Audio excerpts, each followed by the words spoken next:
¿Alguna vez has depositado una fe tan absoluta en alguien, al punto de ofrecerle tu último aliento, solo para ser testigo de la más cruel de las traiciones? Esta es la crónica de Julián Valdés, un hombre de 75 años que sacrificó cada fibra de su ser por sus 3 vástagos. Un día, ellos se presentaron en su puerta con dulces promesas de un futuro mejor, de cuidados y compañía, pero su verdadero plan era abandonarlo en el corazón de una carretera solitaria. Lo dejaron a merced de un sol inclemente, cuya furia transformaba el asfalto en un lecho de brasas ardientes, condenándolo a una muerte lenta y solitaria. Sin embargo, en su ceguera y avaricia, ignoraban un detalle crucial, un secreto que ni en sus más oscuras fantasías habrían podido concebir. Dentro de la desgastada maleta de cuero marrón que desecharon a su lado como si fuera un despojo sin valor, yacía una fortuna, $5 millones en billetes contantes y sonantes. Lo que sucedió a continuación es un testimonio sobre los verdaderos lazos del afecto familiar y las vueltas inesperadas del destino. La jornada del 16 de agosto se inauguró con una ola de calor asfixiante. A las 6 de la mañana, el aire ya era denso y pesado, presagiando uno de esos días en los que el simple acto de respirar se convierte en un esfuerzo doloroso. Julián Valdés se despertó en su modesta vivienda de 2 habitaciones, el mismo santuario que había sido su hogar durante 48 años. La compró junto a su amada esposa Elena, que ahora descansaba en paz, y cada rincón guardaba el eco de su risa. La luz matutina se filtraba a través de las persianas antiguas, cubiertas por el polvo del tiempo, dibujando franjas doradas sobre el suelo de madera, un suelo que había soportado décadas de pasos y que ahora gemía con cada movimiento. Con la lentitud y el cuidado que se habían convertido en su norma desde que cumplió los 70, se sentó al borde de la cama. Sus articulaciones eran un coro de protestas con cada gesto, un recordatorio constante de su edad. Las rodillas, en particular, eran sus enemigas declaradas desde aquel accidente en la obra, 20 años atrás, una caída que le dejó una dolencia crónica. A pesar de todo, Julián era un hombre de rituales inquebrantables. El dolor era un compañero constante, pero no un impedimento. Se levantaba puntualmente cada amanecer, se vestía siguiendo una secuencia metódica e inalterable, y se enfrentaba a cada nuevo día con la misma dignidad silenciosa que había sido el faro de su existencia. Sus manos, grandes y surcadas de callos, eran el mapa de una vida de trabajo arduo. Manos que habían levantado casas, erigido muros y transportado cargas pesadas durante décadas, ahora temblaban con una leve agitación mientras abrochaba los botones de su camisa de algodón color beige. La había lavado y planchado meticulosamente la víspera. Julián siempre había sido un hombre pulcro, cuidadoso con su aspecto, incluso en su soledad, cuando los días pasaban sin más compañía que sus propios pensamientos. La dignidad es lo último que se pierde, solía decir Elena, y él había grabado esas palabras a fuego en su alma, convirtiéndolas en su credo. Se enfundó en sus pantalones de tela marrón, adquiridos 3 años atrás en una tienda de saldos, que aún conservaban una apariencia respetable a pesar del uso incesante. Luego, calzó sus botas de trabajo, las mismas que lo habían acompañado durante toda su vida laboral. Las suelas, ahora lisas y gastadas por el tiempo, se amoldaban a sus pies como una extensión de su propia piel, un testimonio de incontables jornadas de esfuerzo.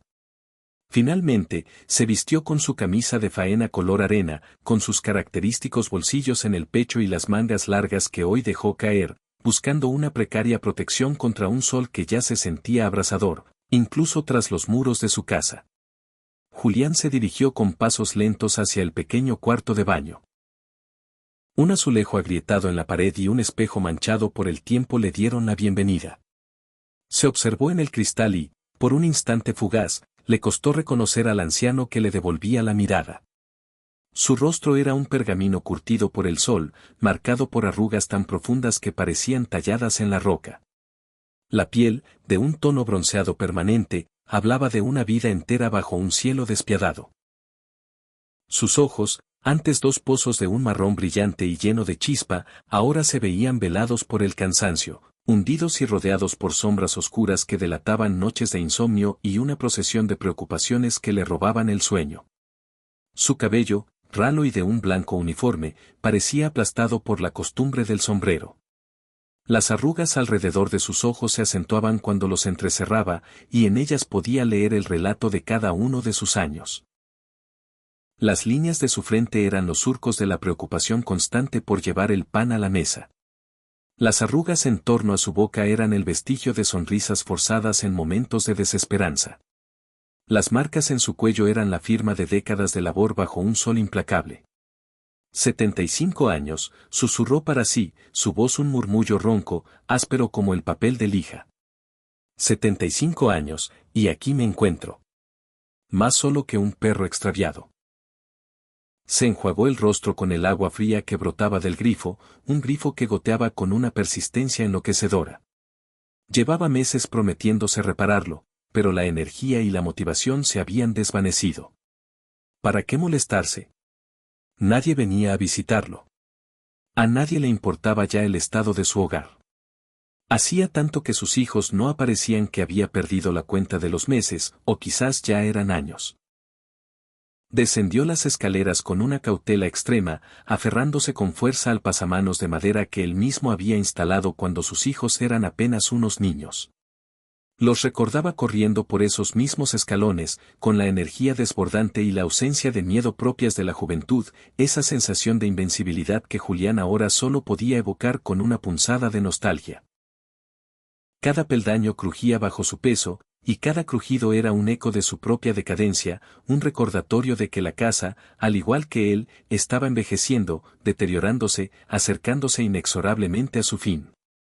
En la cocina, preparó su desayuno de siempre, una taza de café solo, amargo y sin azúcar, por prescripción médica para mantener a raya la glucosa, y 2 rebanadas de pan tostado con una fina capa de margarina. No era un festín, pero era suficiente para mantenerse en pie. La vida le había enseñado a subsistir con poco, a encontrar satisfacción en lo mínimo, a no desperdiciar ni una migaja. La modesta pensión que le otorgaba el gobierno apenas cubría los gastos esenciales, la electricidad, el agua, los alimentos más básicos. No había lugar para lujos, ni para caprichos, ni para placeres superfluos. Mientras sorbía su café, sentado a la mesa de fórmica amarilla que él y Elena habían elegido juntos al mudarse, sus pensamientos derivaron inevitablemente hacia sus hijos. Ricardo, el primogénito, con sus 52 años, Sofía, la de en medio, con 49, y Mateo, el Benjamín, de 46. 3 hijos a los que había criado prácticamente en solitario desde que el cáncer se llevó a Elena, cuando el pequeño Mateo apenas contaba 12 años. Julián recordaba con una claridad dolorosa las jornadas interminables, compaginando 2, a veces hasta 3 empleos, para que a sus hijos no les faltara de nada. Recordaba salir de casa en la penumbra del alba, trabajar en la construcción durante 10 horas bajo un sol abrasador, y de ahí marchar directamente a su segundo empleo en un almacén, descargando camiones hasta bien entrada la noche. Recordaba llegar a casa con el cuerpo molido, tan exhausto que los párpados le pesaban como plomo, pero aún así, se sentaba con ellos para repasar los deberes, para interesarse por su día, para que sintieran su presencia y su apoyo incondicional. Rememoraba las innumerables veces que se había saltado una comida para que ellos pudieran tener un plato más lleno. Recordaba cómo había vestido la misma ropa raída año tras año para poder comprarles zapatos nuevos para la escuela. Recordaba cómo había ahorrado cada centavo ganado con sudor y esfuerzo para costear sus estudios universitarios, para brindarles las oportunidades que a él le fueron negadas. Ricardo había estudiado administración de empresas y ahora dirigía su propia consultoría de éxito. Residía en una mansión en un barrio exclusivo y conducía un lujoso coche alemán. Sofía se había convertido en una contadora de prestigio que trabajaba para una firma internacional, lo que le permitía disfrutar de un moderno apartamento en el corazón de la ciudad y viajar por el mundo. Mateo era ingeniero, un genio que diseñaba sistemas para corporaciones tecnológicas y ganaba en un solo mes más de lo que Julián había ganado en años de trabajo extenuante. Sus 3 hijos eran el epítome del éxito, prósperos y realizados. Julián debería sentirse henchido de orgullo. Y lo sentía, o al menos, lo había sentido en algún momento. Pero ese orgullo se había ido marchitando con cada visita pospuesta, con cada llamada no devuelta, con cada promesa vacía de pronto te visitamos, papá, que se desvanecía en el aire como una voluta de humo. ¿Cuándo fue la última vez que los vio a todos reunidos? Julián se esforzó por recordar mientras masticaba el pan tostado, que en su boca tenía la textura del cartón. ¿Había sido en Navidad? No, la última Navidad la había pasado en completa soledad, cenando un plato precocinado que calentó en el microondas mientras la televisión emitía programas festivos a los que no prestaba la más mínima atención. ¿En su cumpleaños, entonces? Tampoco. Su 74º cumpleaños había transcurrido en el más absoluto silencio, sin una sola llamada, sin un solo mensaje, como si su existencia se hubiera borrado de sus memorias. La última vez que estuvo con ellos fue hacía ya 7 meses, en el funeral de su hermano menor, el tío Héctor. Los tres hicieron acto de presencia, impecablemente vestidos con ropas caras y elegantes, con sus teléfonos móviles sonando sin cesar, envueltos en esa aura de prisa perpetua que parecía gobernar sus vidas. Saludaron a Julián de forma protocolaria, un abrazo fugaz, un beso en la mejilla que apenas rozó su piel curtida. Y tan pronto como concluyó el servicio, desaparecieron, escudándose en compromisos ineludibles que no admitían demora. Después de aquello, Julián había intentado contactarlos. Marcó el número de Ricardo al menos una vez por semana durante meses. En ocasiones, le respondía su nuera, Laura, la esposa de Ricardo, con una voz artificialmente dulce, asegurando que su marido estaba en una reunión crucial pero que le devolvería la llamada en cuanto pudiera. La llamada nunca llegaba. Otras veces, el teléfono sonaba y sonaba hasta que la llamada se desviaba al buzón de voz. Y Julián, con una esperanza cada vez más mermada, dejaba mensajes que se volvían progresivamente más desesperados. Hijo, soy tu padre. Solo llamaba para saber cómo estabas. Llámame cuando tengas un momento. Con Sofía, la situación era aún más desalentadora. Ella ni siquiera se molestaba en fingir cortesía. Las pocas veces que Julián consiguió que le respondiera, Sofía sonaba irritada, apurada, claramente molesta por la interrupción. Papá, estoy trabajando, espetaba con un suspiro de exasperación. ¿Qué ocurre? ¿Es una emergencia? Y cuando Julián admitía con voz queda que no, que simplemente anhelaba escuchar su voz, Sofía siempre encontraba una excusa para cortar la conversación en menos de 2 minutos. Mateo, al menos, respondía a sus mensajes de texto, aunque sus respuestas fueran monosilábicas: bien, ocupado, hablamos luego. Pero ese luego era una promesa que nunca se materializaba, y Julián finalmente había dejado de escribir, porque cada mensaje ignorado era una nueva herida en su ya maltrecho corazón. El timbre estridente del teléfono fijo lo sacó de su amarga ensoñación. Julián se levantó de un salto, un movimiento demasiado brusco para sus rodillas artríticas, y sintió una punzada de dolor agudo que le recorrió la pierna derecha como una descarga eléctrica. Cojeando visiblemente, alcanzó el aparato que colgaba en la pared de la cocina y descolgó con manos temblorosas. Diga, dijo, su voz teñida de una ansiedad que no pudo disimular. Papá, soy Ricardo. La voz de su primogénito sonaba distante, profesional, como si estuviera en una conferencia telefónica y no hablando con su propio padre. El corazón de Julián dio un vuelco. Su hijo lo estaba llamando. Después de meses de un silencio sepulcral, Ricardo finalmente se había acordado de él. Ricardo, hijo mío. Qué alegría escucharte. ¿Cómo estás? ¿Y Laura y los niños? Hace una eternidad que no sé nada de vosotros. Todos bien, papá, lo interrumpió Ricardo, con un tono que dejaba claro su desinterés por las trivialidades. Escucha, te llamo porque Sofía, Mateo y yo hemos estado hablando de tu situación. ¿Mi situación? Julián frunció el ceño, confundido. ¿Qué situación? Yo estoy bien, hijo. Un poco solo, quizá, pero bien. Papá, ya no puede seguir viviendo solo, sentenció Ricardo con una firmeza que parecía la conclusión de una junta directiva. Tiene 75 años. La casa se está viniendo abajo. El vecino, el señor Morales, nos llamó hace un par de semanas. Estaba preocupado, te vio tambaleándote en el jardín. Dijo que parecía que ibas a desmayarte. Julián recordaba perfectamente ese día. Había estado podando los setos del jardín frontal bajo el sol del mediodía, una imprudencia que no debería haber cometido a su edad. Se había sentido mareado por un instante y tuvo que apoyarse en el muro de ladrillo para no perder el equilibrio. Pero no había sido nada grave, solo un vaído pasajero. Fue solo un mareo momentáneo, protestó Julián. Hacía mucho calor y se me olvidó ponerme el sombrero. Eso no significa que. Significa que necesita supervisión constante, lo cortó Ricardo de nuevo. Por eso hemos tomado una decisión. Sofía encontró un centro de atención para mayores. Un lugar excelente, papá. Tienen enfermeras las 24 horas, las comidas están incluidas, organizan actividades recreativas.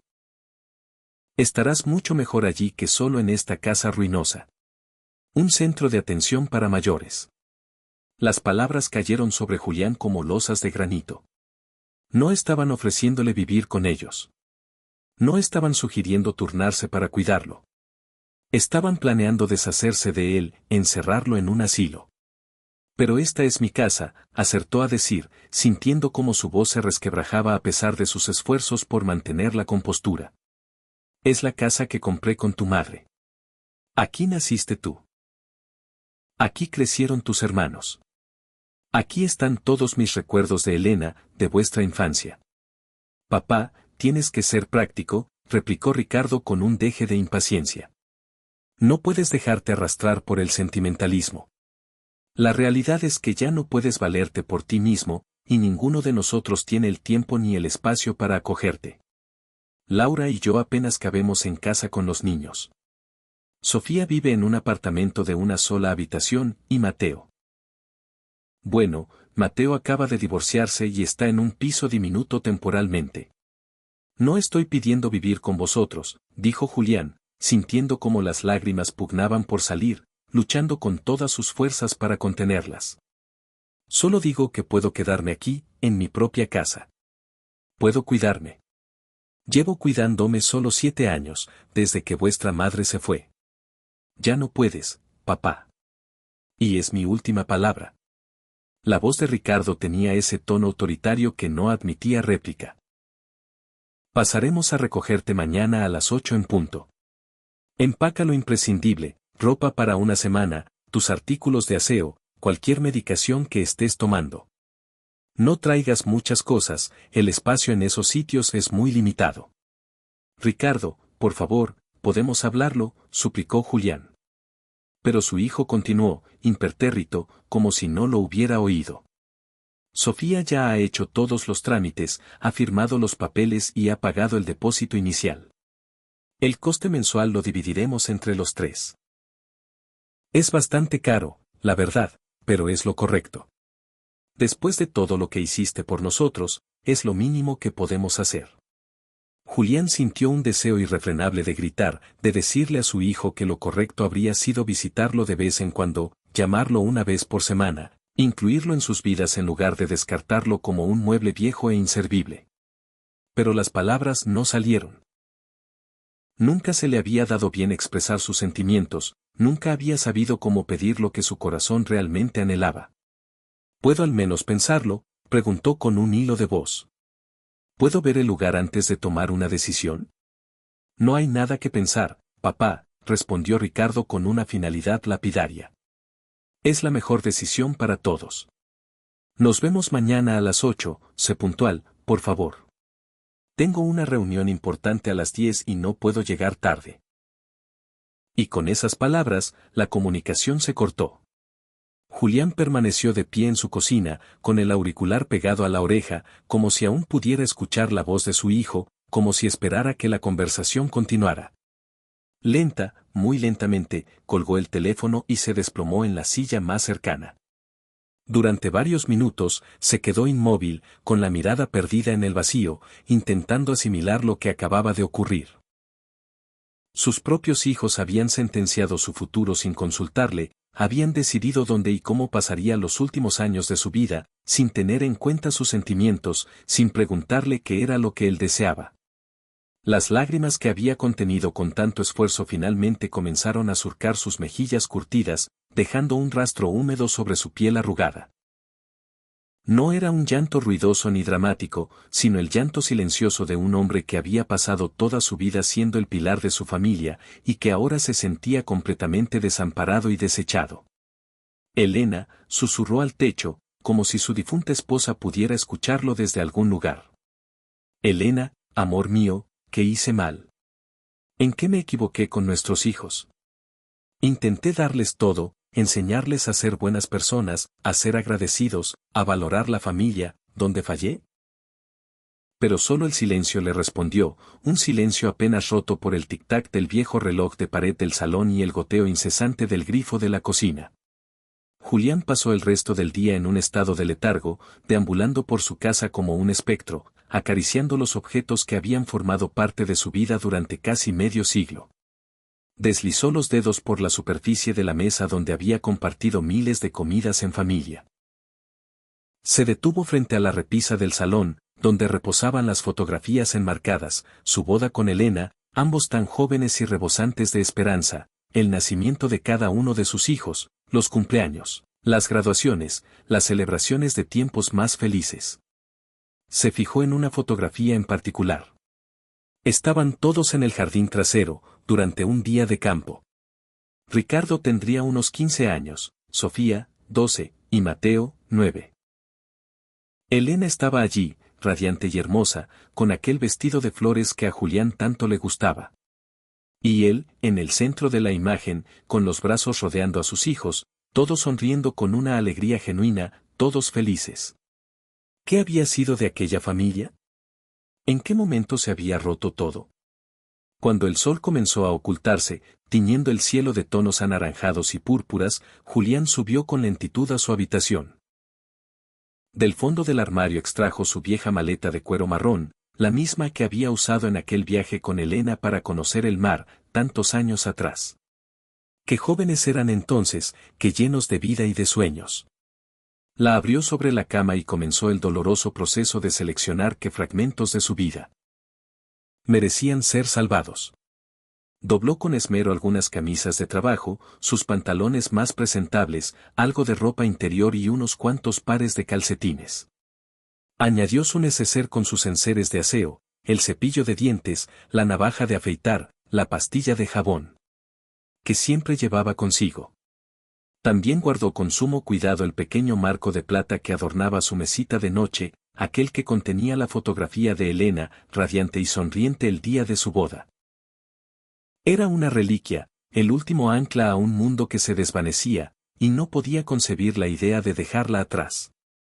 Sin embargo, había algo más, un secreto sepultado en lo más profundo de su existencia, un pacto sellado con el último aliento de su esposa, algo que había custodiado celosamente durante 7 largos años, desde el día en que Elena partió.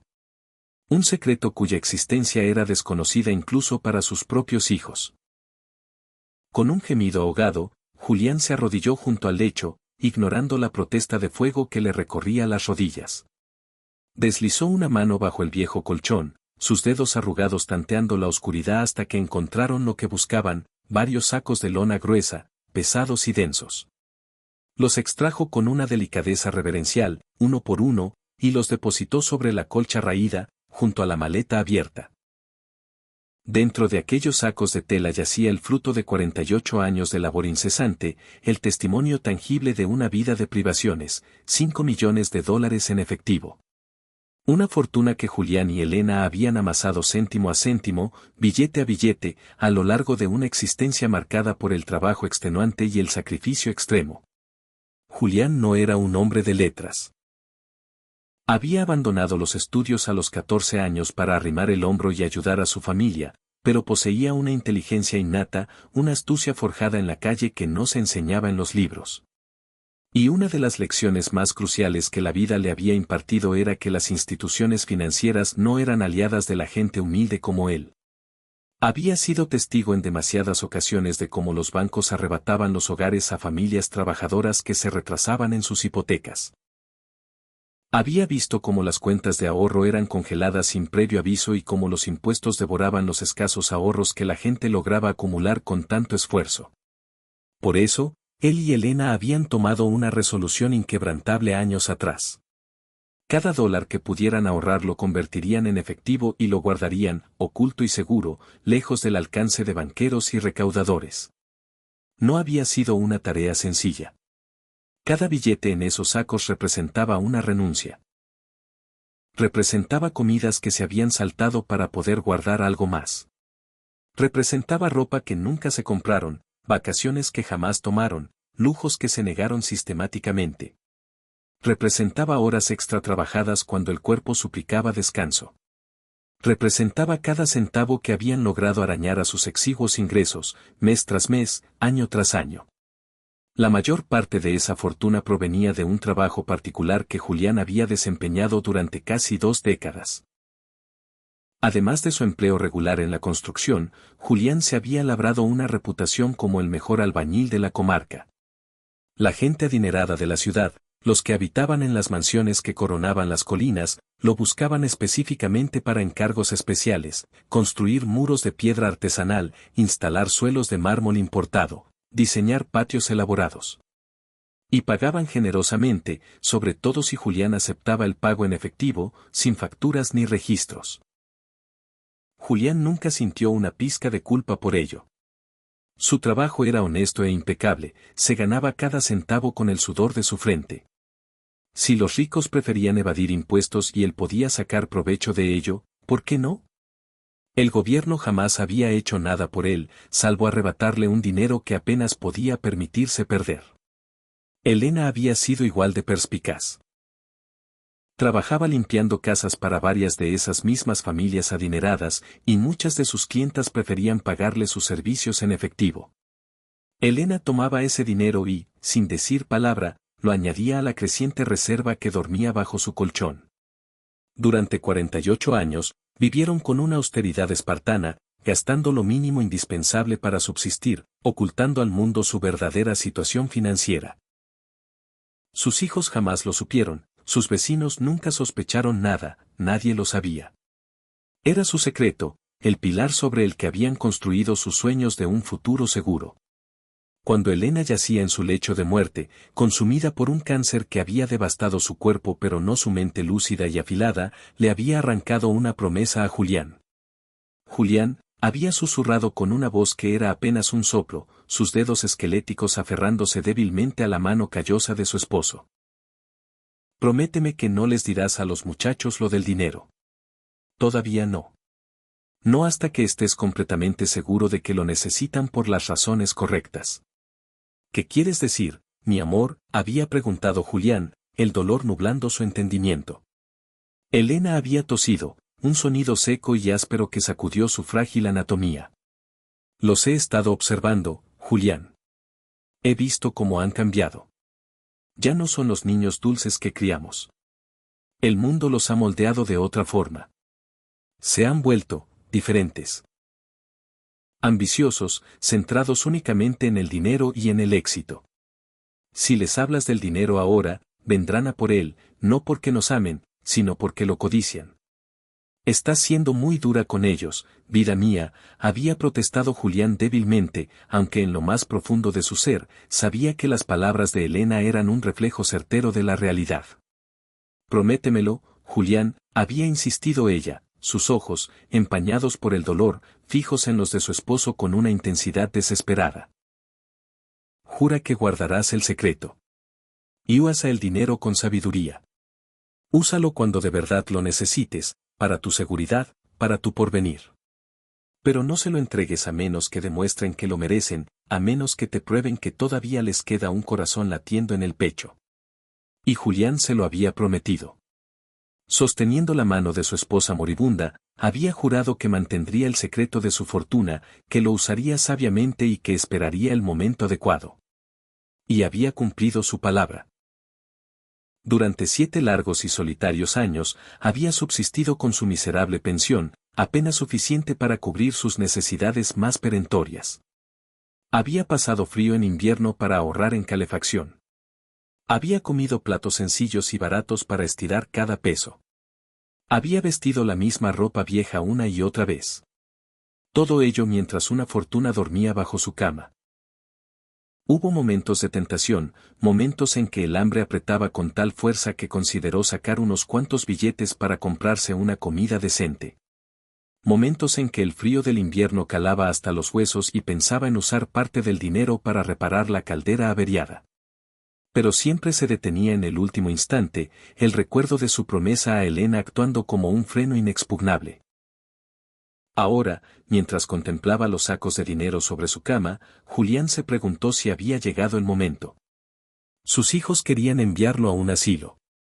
Quizás podría usar una parte de ese dinero para costearse un lugar mejor, uno donde tuviera una habitación espaciosa con vistas a un jardín, donde la comida fuera buena y el personal amable y atento. Pero algo en su interior, una voz profunda y certera, le decía que no. Le susurraba que eso no era a lo que Elena se refería, que el momento correcto aún no había llegado, que debía seguir esperando, seguir confiando en el juramento que le hizo a su esposa. Con manos firmes y cuidadosas, Julián colocó los sacos de dinero en el fondo de la maleta. Los dispuso de forma ordenada, asegurándose de que quedaran planos y no crearan bultos sospechosos. Luego, colocó su ropa encima, cubriéndolos por completo, como un sudario ocultando un tesoro. Cerró la maleta y la dejó junto a la puerta de la habitación. Esa noche, Julián apenas pegó ojo. Yació en la oscuridad, escuchando la sinfonía familiar de su hogar, el gemido de las vigas viejas mientras la casa se asentaba, el zumbido lejano del frigorífico en la cocina, el ladrido esporádico de un perro en la distancia. Eran los sonidos que lo habían acunado durante casi 50 años, los sonidos que pronto serían reemplazados por los pitidos de aparatos médicos, las conversaciones apresuradas de las enfermeras y los lamentos de otros ancianos en un lugar que nunca podría llamar hogar. Pensó en Elena y en cómo habría manejado ella esta situación. Elena siempre había sido la más fuerte de los dos emocionalmente, más decidida a la hora de defender sus convicciones, de establecer límites claros. Si ella estuviera viva, jamás habría permitido que sus hijos los trataran de esa manera. Habría luchado, habría gritado si hubiera sido necesario, les habría hecho entender que no podían simplemente disponer de la vida de sus padres sin consultarlos. Pero Elena ya no estaba, y a Julián nunca se le había dado bien pelear, especialmente con sus propios hijos. Toda su vida se había esforzado por ser un padre bondadoso, comprensivo, dispuesto a darlo todo sin esperar nada a cambio. Y ahora, estaba pagando el precio de esa generosidad con el abandono y la indiferencia. Las lágrimas volvieron a rodar por sus mejillas en la penumbra de su habitación. Lloró por la vida que estaba a punto de dejar atrás, por la casa que había sido su refugio durante tantos años, por los recuerdos de Elena que quedarían atrapados entre aquellas paredes. Pero, sobre todo, lloró por sus hijos, por el amor incondicional que les había profesado y que jamás le había sido correspondido de la misma manera. Cuando finalmente despuntó el alba del 17 de agosto, Julián se levantó con los ojos hinchados y enrojecidos, pero con una nueva y sombría determinación. Si sus hijos habían decidido que ese era su destino, lo afrontaría con dignidad. No les daría la satisfacción de verlos suplicar o desmoronarse. Mantendría la cabeza bien alta hasta el final. Se vistió con esmero, eligiendo su mejor camisa de trabajo y sus pantalones menos raídos. Se peinó el poco cabello que le quedaba y se lavó la cara con agua fría, intentando mitigar la hinchazón de sus párpados. Se miró en el espejo por última vez y asintió. Tenía un aspecto tan presentable como podía tenerlo un hombre de 75 años que se había pasado la noche en vela, llorando. A las 8 en punto, con una puntualidad casi insultante, Julián escuchó el motor de un coche deteniéndose frente a su casa. Su corazón se aceleró mientras se asomaba por la ventana del salón. Un sedán negro y reluciente estaba aparcado en la acera. Era un coche caro, de fabricación alemana, de esos que costaban más de lo que Julián había ganado en varios años de trabajo. Las puertas se abrieron y de ellas emergieron sus 3 hijos. Julián los observó desde su escondite, estudiando a aquellas personas a las que había criado pero que ahora le resultaban completos extraños. Ricardo fue el primero en salir, del lado del conductor. Era un hombre alto y corpulento, de hombros anchos que llenaban su traje gris marengo de diseño. Su cabello, antes negro como el de Julián, ahora lucía sienes plateadas, peinado hacia atrás con gomina en un estilo que denotaba su estatus. Llevaba unas gafas de sol de marca que ocultaban su mirada. Su postura era rígida, autoritaria, la de un hombre acostumbrado a dar órdenes y a que se le obedeciera sin rechistar. Sofía salió del asiento del copiloto.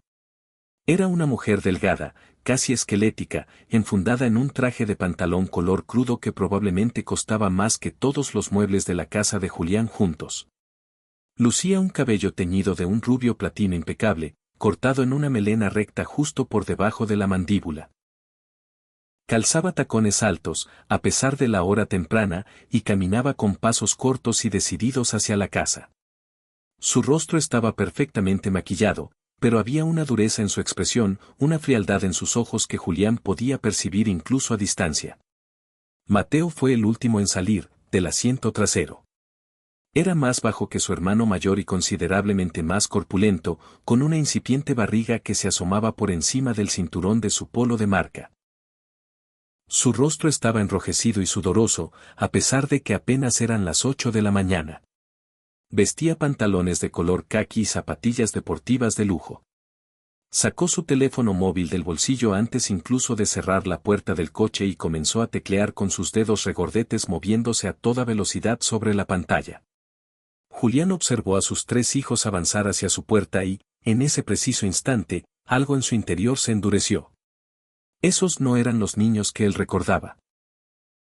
Los niños que recordaba corrían a su encuentro cuando llegaba a casa del trabajo, gritando «papá», con una alegría desbordante. Los niños que recordaba se sentaban en su regazo y le pedían que les contara cuentos. Los niños que recordaba le decían «te quiero» antes de dormir cada noche. Estos eran extraños con los rostros de sus hijos. Extraños que se habían vuelto fríos, calculadores, centrados únicamente en el dinero y el éxito. Extraños que lo veían como una carga, y no como el hombre que les había dado la vida y lo había sacrificado todo por ellos. Julián abrió la puerta antes de que tuvieran tiempo de llamar. Quería mantener el control de algo, aunque solo fuera del acto de abrir su propia puerta por última vez. «Buenos días», dijo, con una voz que pretendía ser firme pero que temblaba ligeramente. «Pasen. ¿Quieren un café? Acabo de prepararlo». «No hay tiempo para eso, papá», lo cortó Ricardo en seco, sin siquiera quitarse las gafas de sol al entrar. «Tenemos que irnos. Ya te dije que tengo una reunión importante y no puedo llegar tarde. ¿Tienes la maleta lista?» Julián sintió las palabras como una bofetada. Ni un saludo en condiciones, ni un «¿cómo has dormido?». Solo negocios, eficiencia, la prisa por deshacerse de él lo antes posible. «Sí», respondió, manteniendo su voz tan neutra como pudo. «Está arriba. Es solo una maleta, como pediste». «Bien», dijo Sofía, paseando la mirada por la casa con una expresión de apenas disimulado desdén. «Cielo santo, este lugar se ha venido abajo. Mira esas humedades en el techo. Y ese olor a cerrado. Definitivamente, hemos tomado la decisión correcta». Julián apretó los puños a los costados, sintiendo cómo la ira comenzaba a bullir en su interior. Este era su hogar. Humilde, sí. Viejo, desde luego. Pero era su hogar, el lugar donde había construido una vida con Elena, donde había criado a esos 3 desagradecidos que ahora lo miraban como si él y su casa fueran basura. «Papá, ¿dónde está la maleta?», preguntó Mateo sin levantar la vista de su teléfono. «Tengo una videollamada en 20 minutos y necesito estar en el coche con buena cobertura». «Está arriba», repitió Julián. «Puedo subir a por ella». «Ya voy yo», dijo Ricardo, dirigiéndose ya hacia la escalera. «Tú quédate aquí. No quiero que te caigas por las escaleras y acabemos en urgencias. Eso sí que me descuadraría la agenda». Julián los observó mientras Ricardo subía con pasos pesados que hacían crujir los viejos peldaños. Sofía permanecía en medio del salón, examinando las fotografías de la repisa con una expresión que mezclaba una nostalgia impostada con una impaciencia evidente. Mateo seguía absorto en su teléfono, ajeno a todo lo que sucedía a su alrededor. ¿Saben? Comenzó Julián con voz temblorosa pero decidida. Yo pensaba que quizás podríamos hablar de esto. Sentarnos como una familia y discutir las opciones. Es una decisión muy importante y... Ya hemos hablado de esto, papá, lo interrumpió Sofía con irritación, volviéndose finalmente para mirarlo. Ya hemos tomado la decisión. El lugar al que te llevamos es excelente. Tiene todo lo que necesitas, 3 comidas al día, actividades, enfermeras. Francamente, estarás mucho mejor allí que aquí solo, en esta casa que se cae a pedazos. Pero esta es mi casa, protestó Julián, sintiendo cómo su voz se quebraba. Aquí viví con vuestra madre. Aquí nacisteis. Hay tantos recuerdos. Los recuerdos no son prácticos, papá, terció Mateo, levantando por fin la vista de su teléfono. Los recuerdos no te ayudarán si te caes y te rompes la cadera.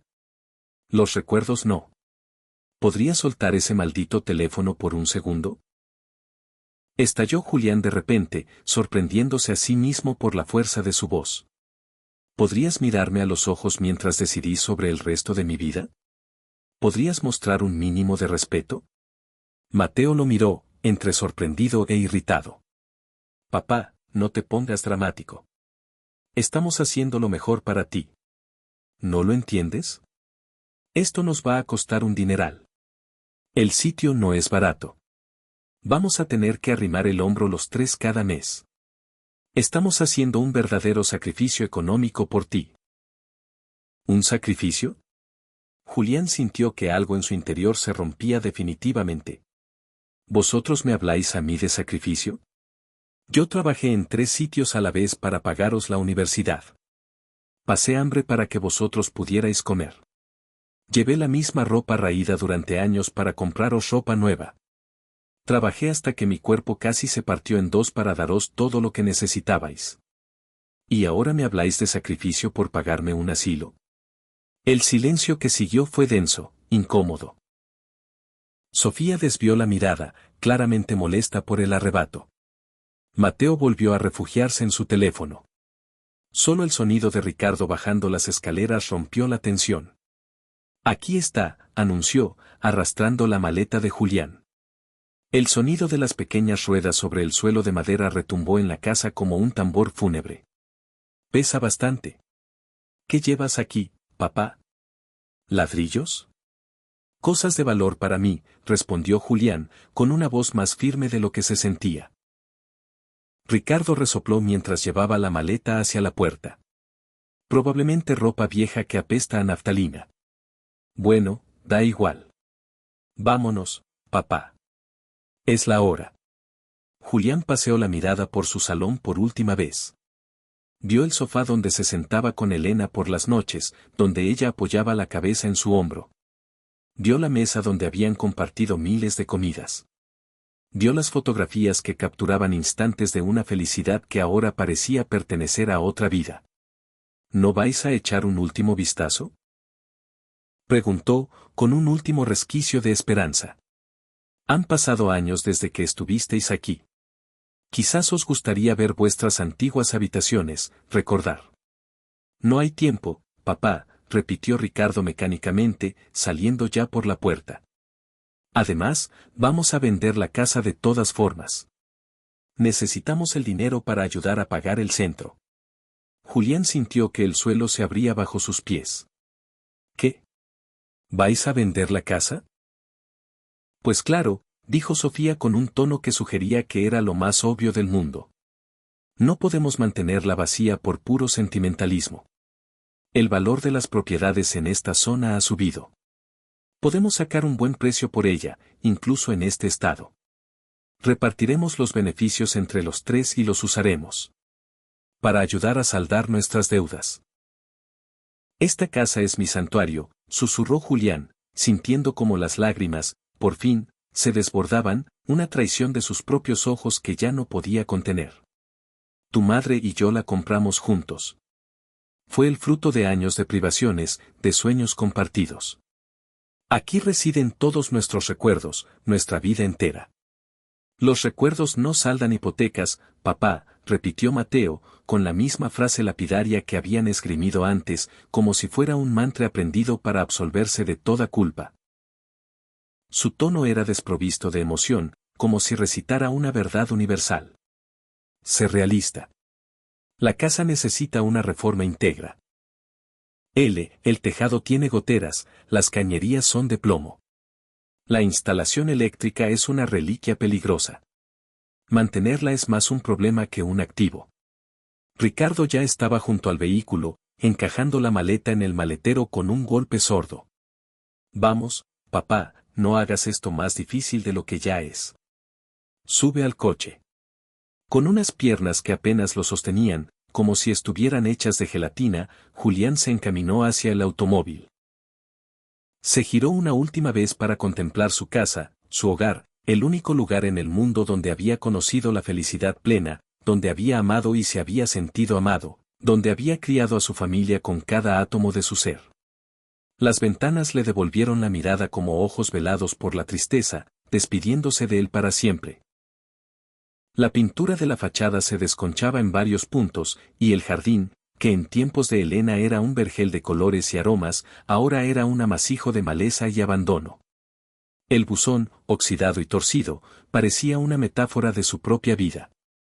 Pero para Julián, aquella casa seguía siendo el lugar más hermoso del mundo, porque contenía la esencia de todo lo que había importado. Adiós, musitó, en un susurro tan bajo que solo el viento pudo escucharlo. Adiós, mi amor. Adiós, hogar mío. Gracias por tantos años de felicidad.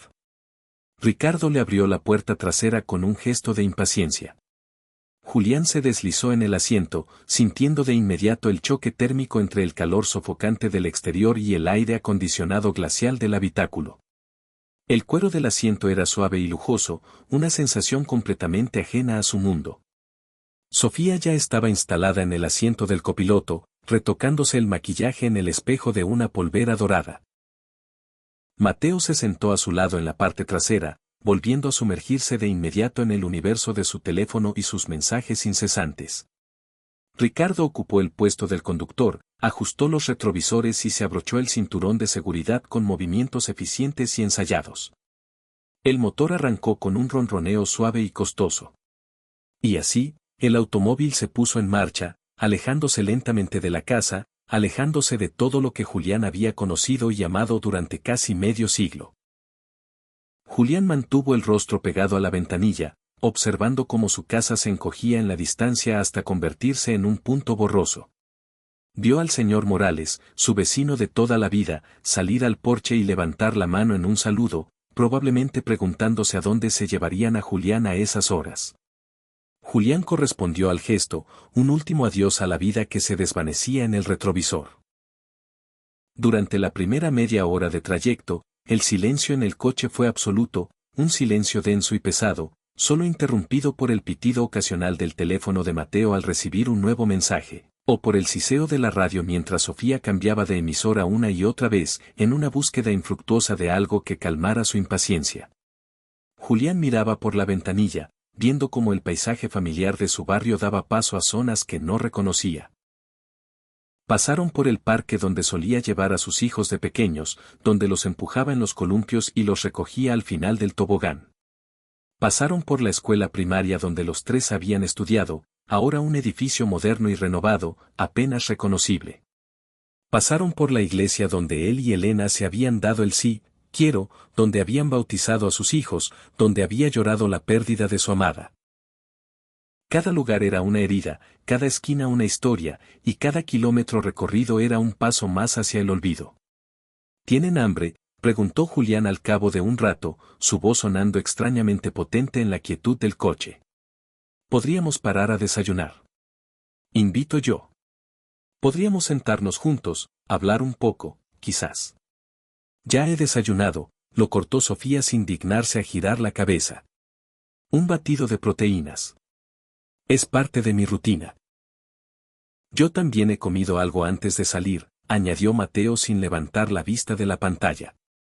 Tengo que mantener estables los niveles de azúcar para mis videoconferencias. Y yo ya te he dicho que tengo una reunión importante, papá, dijo Ricardo, con una irritación palpable en la voz. No hay tiempo para paradas sentimentales. El centro está a 2 horas de aquí, y tengo que estar de vuelta en la ciudad antes de las 10. Julián se sumió de nuevo en el silencio. Se miró las manos, arrugadas y manchadas por la edad, que reposaban en su regazo. Notó que le temblaban ligeramente, un temblor que no podía controlar. Esas manos habían construido casas, habían acunado a sus hijos, habían sostenido a Elena en sus momentos de debilidad, habían trabajado sin descanso durante décadas. Ahora solo eran las manos de un viejo, temblorosas e inútiles, como él mismo. El coche continuó su marcha, adentrándose cada vez más en lo desconocido. Después de 1 hora de viaje, Julián observó que Ricardo tomaba una salida de la autopista principal. Abandonaron el asfalto liso para internarse en una carretera secundaria que serpenteaba hacia una zona cada vez más remota y desolada. El paisaje cambió de forma drástica. Los edificios y las casas desaparecieron, dando paso a campos yermos. Los árboles se volvieron escasos, hasta extinguirse por completo. El terreno se tornó árido, polvoriento, un lienzo de desolación donde solo crecían arbustos resecos y algún cactus solitario que se aferraba a la vida con desesperación.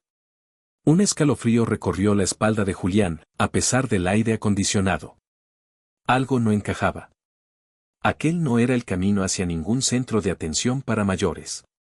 Aquel era el camino hacia la nada, un lugar donde la civilización había dejado de existir. Ricardo, dijo Julián con voz temblorosa, sintiendo como el miedo comenzaba a atenazarle la garganta. ¿Por qué hemos tomado esta salida? Creo que nos hemos perdido. Esto no está bien. Es un atajo, respondió Ricardo secamente, sus manos aferrando el volante con tanta fuerza que los nudillos se le pusieron blancos. Pero esto no lleva a ninguna parte, insistió Julián, su voz elevándose con el pánico creciente. Ricardo, por favor, demos la vuelta y volvamos a la autopista. No sé dónde estamos. Sofía se quitó los auriculares y se giró en su asiento para mirar a Julián. Había algo en su expresión que le revolvió el estómago con un miedo visceral.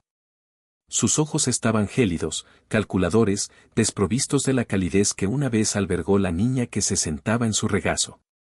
Papá, dijo con una calma ensayada que helaba la sangre, hay algo de lo que tenemos que hablar. ¿Qué? ¿Qué está pasando? Julián miró de Sofía a Mateo y a Ricardo, buscando en sus rostros una señal de que todo era un terrible malentendido. Mateo guardó por fin el teléfono en su bolsillo y miró a su padre a los ojos por primera vez en todo el viaje. Hemos estado hablando, papá, y hemos llegado a una conclusión. El centro de mayores, bueno, es muy caro. Extremadamente caro, de hecho. Pero dijisteis que os repartiríais el coste, protestó Julián, sintiendo como el miedo se transformaba en puro terror. Dijisteis que era un sacrificio que estabais dispuestos a hacer. Ricardo soltó una risa seca, desprovista de alegría, el sonido del metal raspando contra la piedra. Mentimos, papá. Te dijimos lo que querías oír para que vinieras sin montar un escándalo. Julián sintió que el suelo se abría bajo sus pies. No, no lo entiendo. Si no me lleváis al centro, entonces, ¿a dónde me lleváis? El coche redujo la velocidad hasta detenerse por completo en medio de la nada más absoluta. A su alrededor no había nada. Ni casas, ni otros coches, ni señales. Solo un desierto infinito que se extendía hasta el horizonte, y un sol que, a pesar de ser apenas las 10 de la mañana, brillaba con una intensidad cruel. Ricardo apagó el motor. El silencio que siguió fue aterrador. Aquí, dijo con una voz desprovista de emoción. Te llevamos aquí. Y aquí te quedas. ¿Qué? ¿Qué quieres decir? El corazón de Julián latía con una fuerza que amenazaba con reventarle el pecho. No puede ser. Es una broma de mal gusto. Tenéis que estar bromeando. Sofía se desabrochó el cinturón y se encaró con su padre. Su rostro, Antes tan hermoso para Julián, ahora le parecía el de un demonio sin corazón. No estamos bromeando, papá. Seamos sinceros por una vez. Eres una carga. Una carga económica, emocional y de tiempo. No tenemos dinero para un asilo, no tenemos tiempo para visitarte y, francamente, no tenemos el más mínimo interés en seguir fingiendo que nos importas. Las palabras fueron cuchillas que le desgarraron el alma. Pero, yo soy vuestro padre. Os crié, os amé, di mi vida por vosotros. Y ahora te toca a ti hacer algo por nosotros, lo interrumpió Mateo con una frialdad que congelaba la sangre. Puedes hacernos la vida mucho más fácil, simplemente, desapareciendo. Dejando de ser un problema que tenemos que solucionar. Julián los miró a los tres, uno por uno, buscando desesperadamente un atisbo de humanidad, de amor, de arrepentimiento. Buscó en los ojos de Ricardo al niño que corría a su encuentro gritando «papá». Buscó en el rostro de Sofía el eco de la niña que le decía «eres el mejor papá del mundo». Buscó en Mateo al bebé que se aferraba a su pierna llorando cada mañana. Pero solo encontró rostros duros, fríos, decididos, desprovistos de amor, de culpa, de cualquier rastro de los niños que había amado más que a su propia vida. No podéis hacer esto, susurró, mientras las lágrimas rodaban por sus mejillas. Por favor, hijos míos, mis bebés, no podéis. Os perdono todo, las visitas que no hicisteis, las llamadas que no devolvisteis, todo. Solo devolvedme a mi casa, y juro que no volveré a molestaros. No somos tus bebés, papá, escupió Sofía con veneno. Somos adultos con vidas complicadas y problemas serios. Y tú ya no formas parte de ellas. Eres un anciano que nos recuerda constantemente que también nosotros estamos envejeciendo. Ricardo salió del coche y abrió la puerta de Julián. El calor del desierto lo golpeó como un puño. Baja, ordenó. No, gimió Julián, aferrándose al asiento. Por favor, Jean-Pierre. Moriré aquí. No hay agua, ni sombra. Pero Ricardo lo agarró del brazo con una fuerza brutal, sus dedos clavándose como garras en su carne, y lo arrancó del coche. Julián cayó de rodillas sobre el asfalto abrasador, que le quemó a través de la tela de los pantalones. Mateo salió y abrió el maletero. Sacó la maleta de Julián y la arrojó al suelo a su lado, como si se deshiciera de un desperdicio. Julián se levantó con dificultad, temblando de miedo y de dolor. Por favor, rogó una última vez. No me dejéis aquí. Me moriré. Si mueres, mueres, dijo Sofía, encogiéndose de hombros con una indiferencia monstruosa. Honestamente, sería lo mejor para todos. Tu vida ya no tiene valor ni propósito. Con la venta de la casa tendremos suficiente para repartir, añadió Mateo, como si hablara de una transacción comercial. Y sin ti, no tendremos que preocuparnos por gastos médicos o cuidados de enfermería. Además, intervino Ricardo, la verdad es que ninguno de nosotros puede permitírselo. Estoy al borde de la bancarrota. Perdí $500,000 en una mala inversión. Y yo estoy hasta el cuello de deudas de tarjetas de crédito, admitió Sofía sin pudor. Necesito mantener las apariencias en mi trabajo. Y yo estoy a punto de perder mi casa, concluyó Mateo. Mi divorcio me dejó en la ruina. Julián los escuchaba, horrorizado. Entonces, me estáis matando por dinero, dijo, con una calma espeluznante que nacía de la desesperación más absoluta. No seas tan dramático, dijo Ricardo. Simplemente aceleramos lo inevitable. En cierto modo, te hacemos un favor. Una muerte rápida es mejor que la lenta agonía en un asilo. Los tres volvieron al coche. Julián corrió hacia la ventanilla del conductor, golpeándola con sus puños débiles. No, por favor, no me dejéis. Soy vuestro padre. Os quiero. Pero el motor rugió, ahogando sus súplicas. El coche dio la vuelta, levantando una nube de polvo que lo cegó y lo hizo toser. Volved. Por favor, volved. Corrió tras el vehículo con la energía desesperada de un hombre al que le arrebatan la vida, gritando hasta que su garganta se convirtió en un desierto de arena y dolor, hasta que su voz se quebró en sollozos desgarradores. Pero el coche negro se alejaba, cada vez más pequeño, hasta que se convirtió en un espejismo, una mota de polvo que el horizonte devoró sin piedad. Y entonces, desapareció. Julián se quedó solo. En medio de la carretera vacía, abandonado, traicionado. El silencio a su alrededor era absoluto, roto solo por el silbido del viento. Se dejó caer de rodillas sobre el asfalto hirviente. Y lloró. Lloró con todo su cuerpo, un llanto primigenio, el sonido de un alma haciéndose añicos. Lloró por la traición, por el amor desperdiciado, por Elena, agradeciéndole no estar viva para presenciar aquello. Lloró por todos los sacrificios inútiles, por haber criado a 3 monstruos. No supo cuánto tiempo estuvo allí arrodillado. El sol ascendía, implacable, un ojo blanco y cruel en el cielo.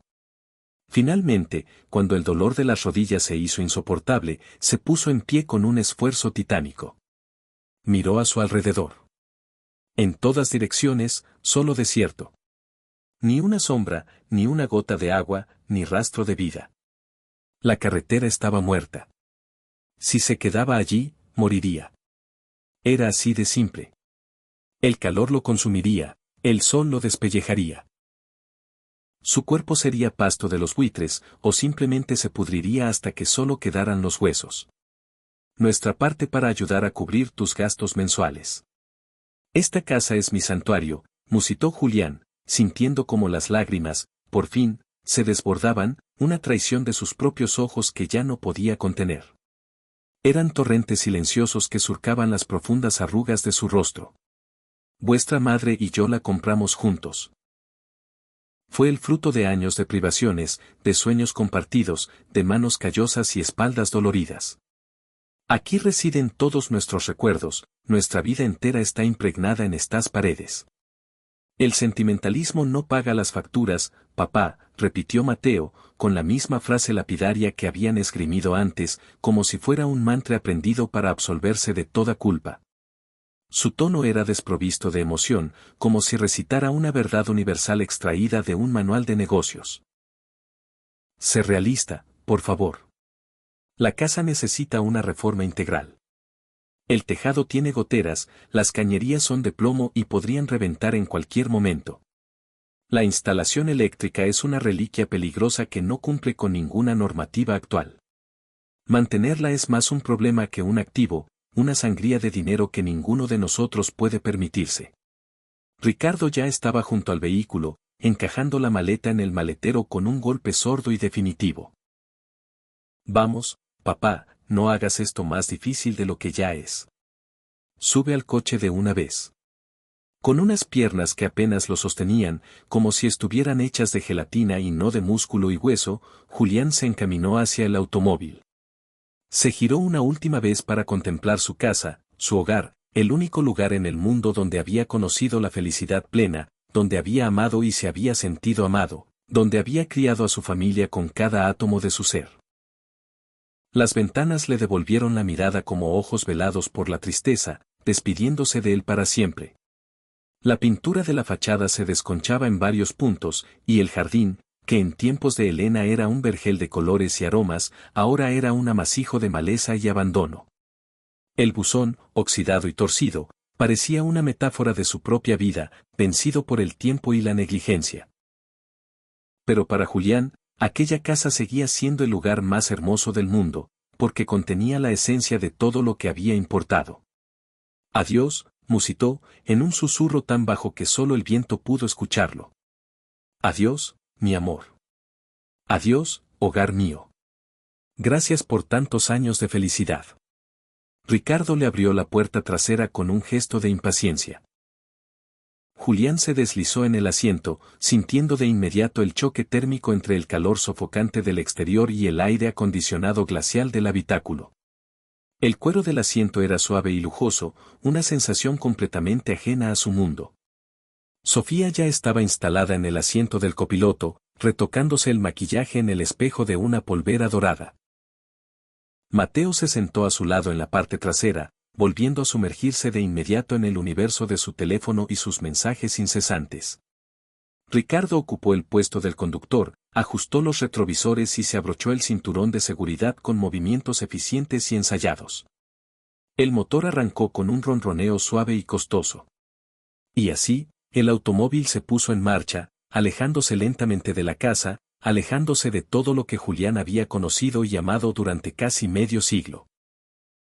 Julián mantuvo el rostro pegado a la ventanilla, observando cómo su casa se encogía en la distancia hasta convertirse en un punto borroso. Vio al señor Morales, su vecino de toda la vida, salir al porche y levantar la mano en un saludo, probablemente preguntándose a dónde se llevarían a Julián a esas horas. Julián correspondió al gesto, un último adiós a la vida que se desvanecía en el retrovisor. Durante la primera media hora de trayecto, el silencio en el coche fue absoluto, un silencio denso y pesado, solo interrumpido por el pitido ocasional del teléfono de Mateo al recibir un nuevo mensaje, o por el siseo de la radio mientras Sofía cambiaba de emisora una y otra vez, en una búsqueda infructuosa de algo que calmara su impaciencia. Julián miraba por la ventanilla, viendo cómo el paisaje familiar de su barrio daba paso a zonas que no reconocía. Pasaron por el parque donde solía llevar a sus hijos de pequeños, donde los empujaba en los columpios y los recogía al final del tobogán. Pasaron por la escuela primaria donde los tres habían estudiado, ahora un edificio moderno y renovado, apenas reconocible. Pasaron por la iglesia donde él y Elena se habían dado el sí, quiero, donde habían bautizado a sus hijos, donde había llorado la pérdida de su amada. Cada lugar era una herida, cada esquina una historia, y cada kilómetro recorrido era un paso más hacia el olvido. ¿Tienen hambre?, preguntó Julián al cabo de un rato, su voz sonando extrañamente potente en la quietud del coche. Podríamos parar a desayunar. Invito yo. Podríamos sentarnos juntos, hablar un poco, quizás. Ya he desayunado, lo cortó Sofía sin dignarse a girar la cabeza. Un batido de proteínas. Es parte de mi rutina. Yo también he comido algo antes de salir, añadió Mateo sin levantar la vista de la pantalla. Tengo que mantener estables los niveles de azúcar para mis videoconferencias. Y yo ya te he dicho que tengo una reunión importante, papá, dijo Ricardo, con una irritación palpable en la voz. No hay tiempo para paradas sentimentales. El centro está a 2 horas de aquí, y tengo que estar de vuelta en la ciudad antes de las 10. Julián se sumió de nuevo en el silencio. Se miró las manos, arrugadas y manchadas por la edad, que reposaban en su regazo. Notó que le temblaban ligeramente, un temblor que no podía controlar. Esas manos habían construido casas, habían acunado a sus hijos, habían sostenido a Elena en sus momentos de debilidad, habían trabajado sin descanso durante décadas. Ahora solo eran las manos de un viejo, temblorosas e inútiles, como él mismo. El coche continuó su marcha, adentrándose cada vez más en lo desconocido. Después de 1 hora de viaje, Julián observó que Ricardo tomaba una salida de la autopista principal. Abandonaron el asfalto liso para internarse en una carretera secundaria que serpenteaba hacia una zona cada vez más remota y desolada. El paisaje cambió de forma drástica. Los edificios y las casas desaparecieron, dando paso a campos yermos. Los árboles se volvieron escasos, hasta extinguirse por completo. El terreno se tornó árido, polvoriento, un lienzo de desolación donde solo crecían arbustos resecos y algún cactus solitario que se aferraba a la vida con desesperación.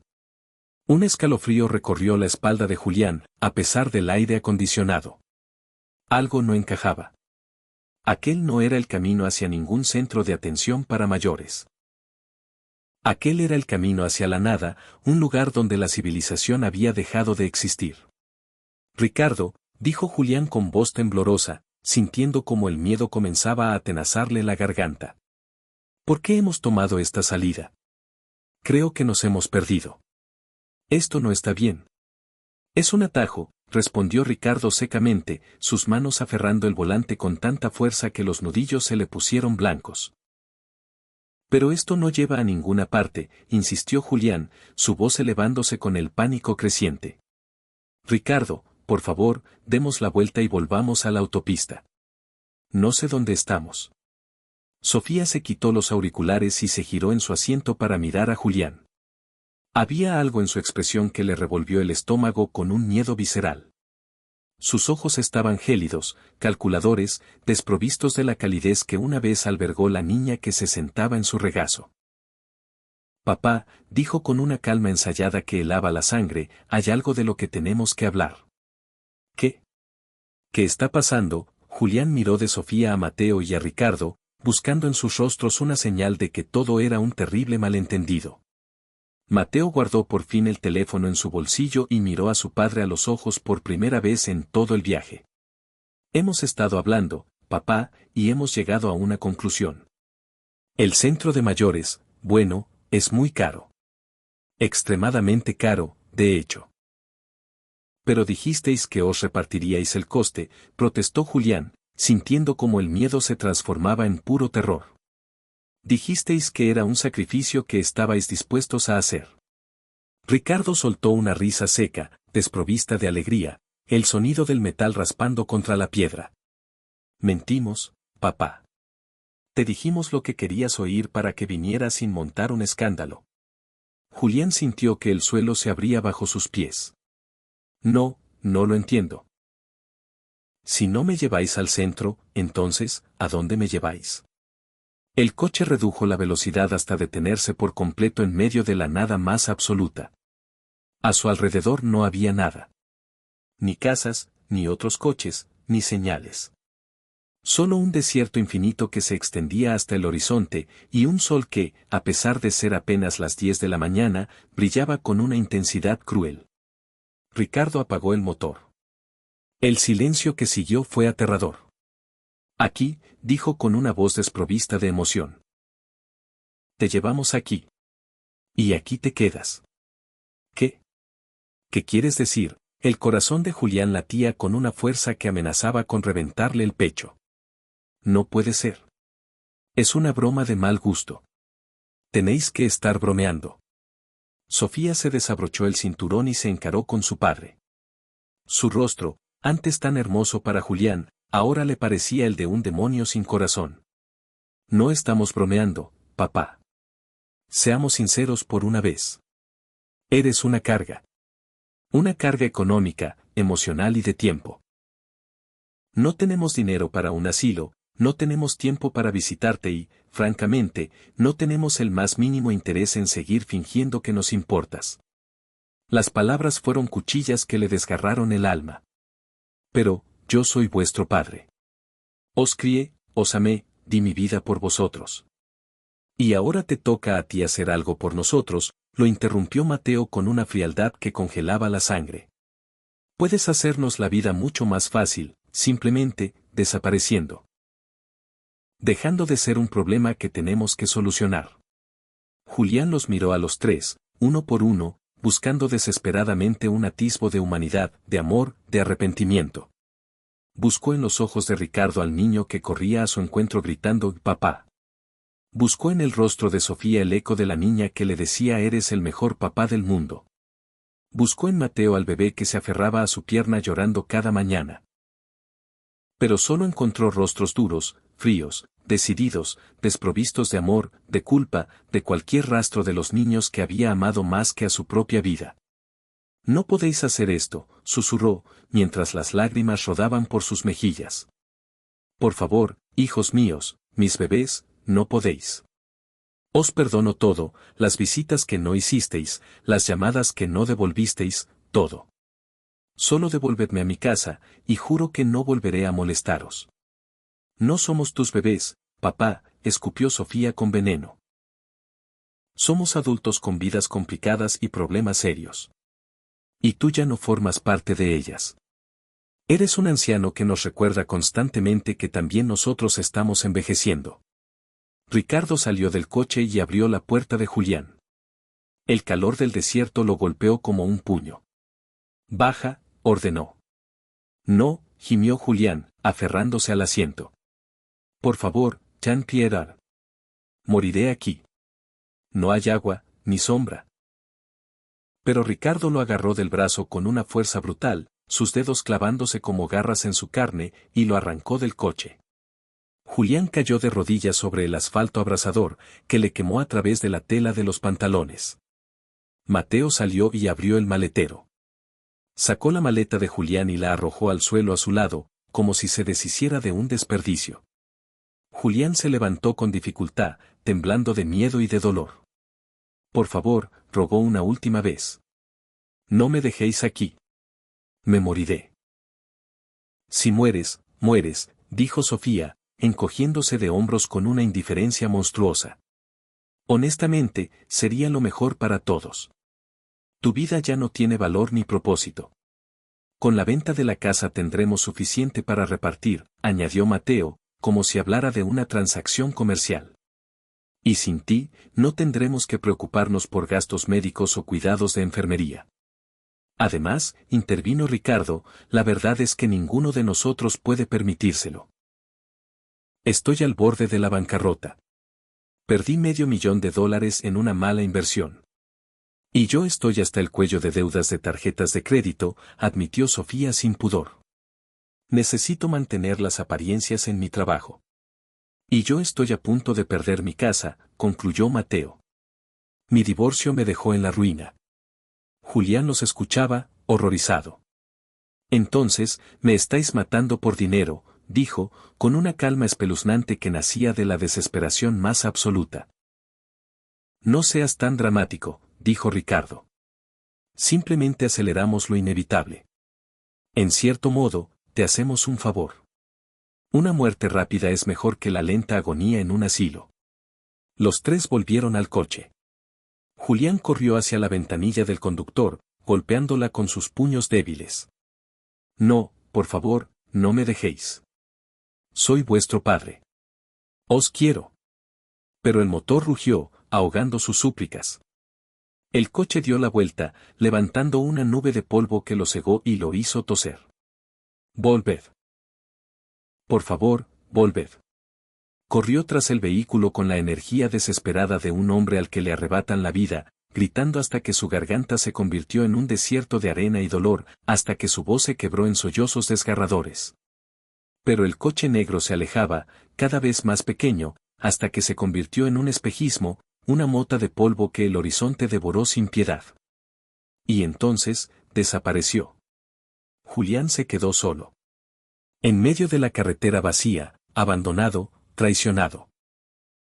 El silencio a su alrededor era absoluto, roto solo por el silbido del viento. Se dejó caer de rodillas sobre el asfalto hirviente. Y lloró. Lloró con todo su cuerpo, un llanto primigenio, el sonido de un alma haciéndose añicos. Lloró por la traición, por el amor desperdiciado, por Elena, agradeciéndole no estar viva para presenciar aquello. Lloró por todos los sacrificios inútiles, por haber criado a 3 monstruos. No supo cuánto tiempo estuvo allí arrodillado. El sol ascendía, implacable, un ojo blanco y cruel en el cielo. Finalmente, cuando el dolor de las rodillas se hizo insoportable, se puso en pie con un esfuerzo titánico. Miró a su alrededor. En todas direcciones, solo desierto. Ni una sombra, ni una gota de agua, ni rastro de vida. La carretera estaba muerta. Si se quedaba allí, moriría. Era así de simple. El calor lo consumiría, el sol lo despellejaría. Su cuerpo sería pasto de los buitres, o simplemente se pudriría hasta que solo quedaran los huesos blanqueados por el sol. No, se dijo a sí mismo, con una voz ronca que apenas reconoció como suya, pero que contenía una inesperada firmeza. Julián Valdés, no vas a morir aquí. No les concederás esa victoria. No permitirás que su maldad triunfe tan fácilmente. Algo en su interior, una brasa que se negaba a apagarse, una chispa de la fortaleza que había poseído de joven, cuando trabajaba 16 horas diarias en la obra, cuando levantaba vigas de acero y acarreaba sacos de cemento como si fueran almohadas, esa chispa se reavivó. Le susurró que la lucha no había terminado, que aún no era el momento de entregarse. Julián posó la vista en la maleta, que yacía en el suelo, reventada por el impacto de la caída. Por un instante, consideró abandonarla. Sería un lastre, un peso muerto que ralentizaría su ya de por sí improbable huida. Pero entonces recordó su contenido, los millones de dólares que él y Elena habían acumulado durante toda una vida de sacrificios. Una risa amarga, casi demencial, escapó de sus labios agrietados. Millones de dólares. Una fortuna que sus hijos ni siquiera podían imaginar. Dinero suficiente para saldar todas sus deudas, para vivir en el lujo el resto de sus días. Y allí estaba él, su anciano padre, al que habían dejado para morir, cargando con el remedio a todos sus males. Si tan solo hubieran sabido. Si tan solo hubieran preguntado. Si tan solo hubieran mostrado un ápice de amor, de respeto, de simple decencia humana. Elena, susurró al cielo inclemente. Tenías razón, mi vida. Tenías razón sobre ellos. Viste en que se estaban convirtiendo mucho antes de que yo fuera capaz de aceptarlo. Me pediste que no les hablara del dinero, y ahora, con el corazón roto, entiendo por qué. No era por castigarlos, sino porque sabías que vendrían a por él sin amor, solo con la codicia en sus ojos. Julián agarró la maleta. Pesaba una enormidad con todo el dinero dentro. Sus brazos débiles protestaron, pero la levantó de todos modos y comenzó a caminar. No tenía un rumbo fijo. Escogió una dirección al azar y empezó a poner un pie delante del otro, paso a paso, arrastrando la pesada carga a su lado. El sol era un enemigo implacable, convirtiendo el aire en un horno que abrasaba sus pulmones con cada bocanada. Un paso más, se repetía como una letanía. Solo un paso más, Julián. Y luego otro. Y otro. No te rindas. No les des esa satisfacción. Los minutos se estiraron hasta convertirse en horas de tortura.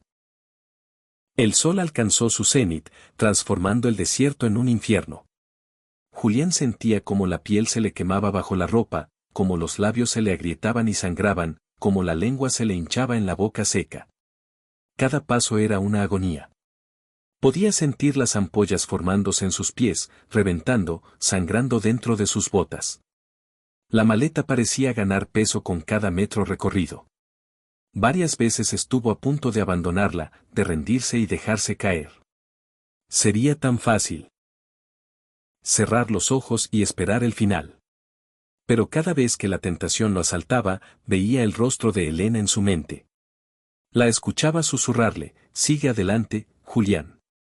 Sigue luchando. Nunca te rindas. Y Julián seguía caminando. El tiempo perdió todo su significado. Su mente empezó a nublarse. Empezó a tener alucinaciones, un oasis de aguas cristalinas, una casa a la sombra, Elena caminando hacia él con los brazos abiertos. No es real, se decía, sacudiendo la cabeza. Sigue caminando. Finalmente, sus piernas cedieron. Se desplomó en el suelo con una fuerza que lo dejó sin aliento. La maleta rodó y se abrió de par en par, esparciendo su contenido por el polvo, su ropa, la fotografía de Elena con el cristal roto, y las bolsas de tela, que ahora revelaban su secreto a la desolación del desierto. Los 5 millones de dólares de Julián y Elena. Yacía en el suelo, respirando con dificultad. Miró las bolsas de dinero, todo aquel sacrificio, esparcido en el polvo, tan inútil como él. Pensó en sus hijos, en Ricardo y sus deudas, en Sofía y su pánico por mantener las apariencias, en Mateo y su casa a punto de ser embargada. Estaban desesperados por dinero, y lo habían abandonado a él, que poseía más de lo que jamás podrían soñar. Si tan solo hubierais preguntado, murmuró. Os lo habría dado todo. Cada centavo. Cerró los ojos, sintiendo cómo la conciencia se le escapaba. Lo siento, Elena, susurró. No pude cumplir mi promesa. No pude. Justo cuando estaba a punto de entregarse a la oscuridad, escuchó un sonido en la lejanía. El motor de un vehículo. Con su último hálito de energía, abrió los ojos. Un punto se acercaba por la carretera. Ayuda, intentó gritar, pero de su garganta solo salió un graznido inaudible. El vehículo se detuvo a pocos metros. Era una camioneta vieja y destartalada, cubierta de polvo. La puerta del conductor se abrió y de ella bajó una mujer de mediana edad, de piel curtida por el sol y cabello recogido en una coleta. Su rostro se contrajo en una mueca de horror al ver a Julián. «Dios santo», exclamó, corriendo hacia él. «Señor, ¿qué le ha pasado?». Julián solo pudo gemir. La mujer se arrodilló a su lado, evaluando la situación con una rapidez experta. «Está gravemente deshidratado. Y con una insolación severa. Necesita agua ya mismo». Corrió de vuelta a su camioneta y regresó con una botella de agua y un paño húmedo. Con una delicadeza infinita, le levantó la cabeza y le acercó la botella a los labios. «Beba despacio. Sorbitos pequeños». El agua fresca fue como un milagro. Julián bebió con avidez, sintiendo cómo la vida volvía a su cuerpo. Cuando hubo bebido lo suficiente, la mujer le limpió el rostro con el paño húmedo. Sus movimientos eran cuidadosos, maternales, una ternura que Julián no había sentido en años. La mujer vio entonces la maleta abierta y las bolsas de dinero. Sus ojos se detuvieron en ellas por un instante. Julián vio el momento exacto en que comprendió lo que eran. «¿Es suya esa maleta?», preguntó. Julián asintió débilmente. La observó, esperando lo inevitable. Que tomara el dinero y se fuera. Pero, para su asombro, la mujer comenzó a recoger su ropa, a doblarla cuidadosamente y a meterla de nuevo en la maleta. Levantó las bolsas de dinero, sopesándolas, y tras un instante de duda, las colocó también dentro, cubriéndolas con la ropa. «Vamos a sacarlo de aquí antes de que se nos muera», dijo. «¿Puede caminar si lo ayudo?». Julián negó con la cabeza. «Está bien. Yo lo llevaré». A pesar de su complexión, la mujer era sorprendentemente fuerte. Lo levantó en brazos y lo llevó hasta su camioneta, depositándolo con suavidad en el asiento del copiloto. Luego, volvió a por la maleta y la colocó en la parte trasera. Encendió el aire acondicionado a máxima potencia. «Me llamo Rosa», se presentó, mientras ponía el vehículo en marcha. «Rosa Méndez. Mi marido y yo tenemos un pequeño rancho a unos 40 kilómetros de aquí. Lo llevaré allí». Julián asintió, incapaz de hablar. Las lágrimas volvieron a rodar por sus mejillas, pero esta vez eran de un alivio y una gratitud tan abrumadores que dolían. Cuando Julián recuperó un poco el color, Rosa preguntó con voz suave: «¿Quiere contarme qué ha pasado?». «Mis hijos», susurró Julián, y en esas dos palabras se encerraba todo el horror. «Mis 3 hijos me trajeron aquí y me abandonaron para que muriera». Rosa casi pierde el control de la camioneta. Tuvo que detenerse en el arcén, mirándolo con una incredulidad absoluta. ¿Sus propios hijos? ¿Por qué? «Porque soy viejo», respondió Julián con una amargura que podía saborearse. «Porque soy una carga. Porque es más fácil y más barato dejarme morir en el desierto que pagar por mi cuidado». Rosa apretó el volante con furia y compasión. No hay palabras para describir algo tan horrible. ¿Cómo pueden llamarse hijos? «Ya no lo sé», susurró Julián. «Ya no sé nada». Condujeron en silencio hasta llegar a un rancho modesto pero bien cuidado. Un hombre, Carlos, el marido de Rosa, salió a recibirlos. Su rostro pasó de la preocupación al horror cuando Rosa le explicó la situación. Entre los dos, ayudaron a Julián a entrar en la casa y lo acostaron en una habitación de invitados. Los días siguientes fueron una neblina de cuidados y recuperación. Un médico, el doctor Benítez, vino a tratar sus quemaduras y su deshidratación. Rosa y Carlos lo cuidaron como si fuera de su propia familia, sin pedir nada a cambio, sin hacer preguntas. Con el tiempo, Julián les contó toda su historia, desde su amor por Elena hasta la traición de sus hijos y el secreto de la fortuna. Rosa lloró de rabia y compasión. Carlos apretó los puños, conteniendo las ganas de ir a buscar a esos 3 monstruos. «La familia no es solo la sangre, Julián», dijo Rosa una noche durante la cena. «La familia son las personas que te levantan cuando caes». Casi 2 semanas después, sintiéndose más fuerte, Julián abrió su maleta. Allí estaba el dinero, intacto. Esa noche, durante la cena, tomó una decisión. Colocó una de las bolsas sobre la mesa y la abrió, revelando su contenido. ¿De dónde ha salido todo esto?, preguntó Carlos, atónito. Julián les explicó la historia del dinero. Elena me hizo prometer que lo usaría sabiamente, cuando de verdad importara. Y ahora importa. Quiero darles $1.000.000. Por salvarme la vida, por devolverme la fe en la humanidad. No, exclamaron Rosa y Carlos al unísono. No podemos aceptar eso, dijo Rosa con firmeza. Hicimos lo que cualquier persona decente habría hecho. Ese dinero es suyo, Julián, añadió Carlos. Es su seguridad, su futuro. Julián sonrió, una sonrisa genuina, la primera en mucho tiempo, que iluminó su rostro curtido y arrugado por primera vez en lo que pareció una eternidad. Entonces, permítanme quedarme aquí con ustedes. No como un huésped que paga por su estancia, sino como parte de la familia. Déjenme vivir aquí, colaborar en lo que pueda en el rancho, ser parte de sus vidas.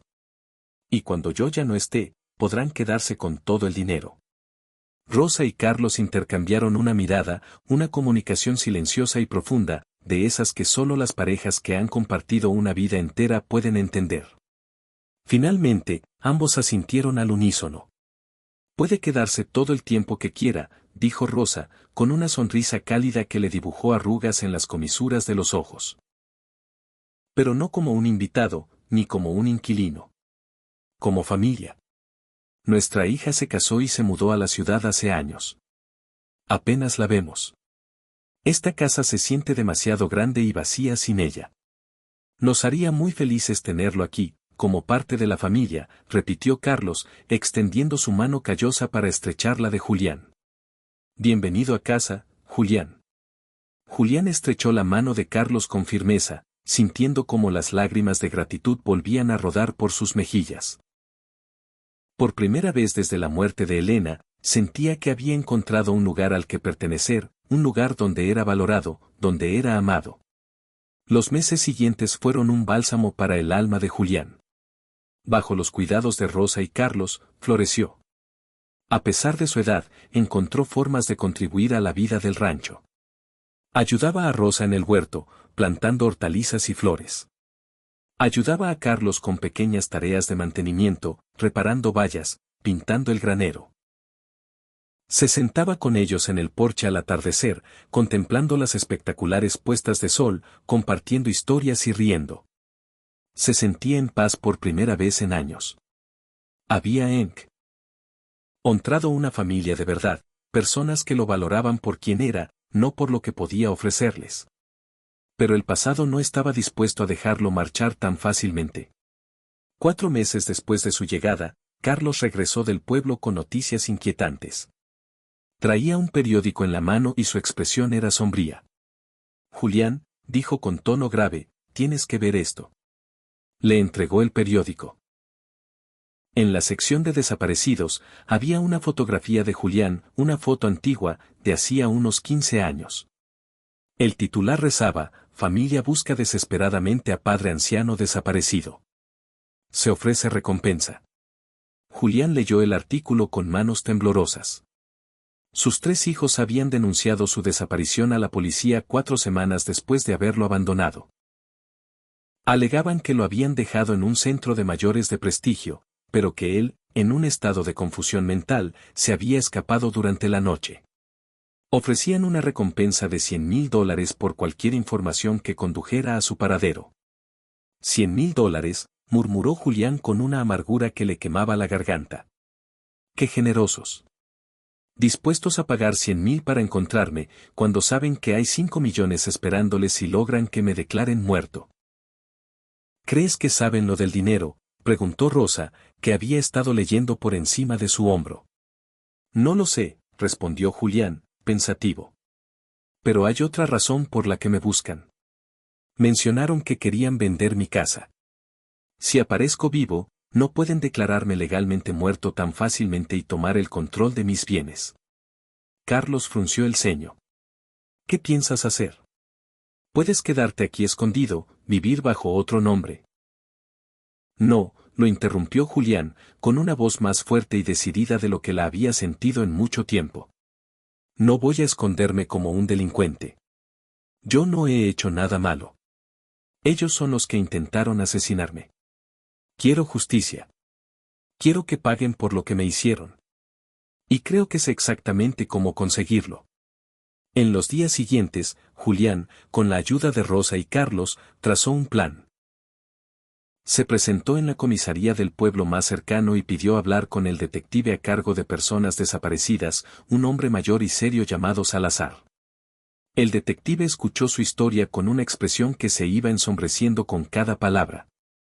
Señor Valdés, dijo el detective cuando Julián terminó, si sus hijos realmente lo abandonaron en el desierto con la intención de que muriera, estamos hablando de intento de asesinato en primer grado.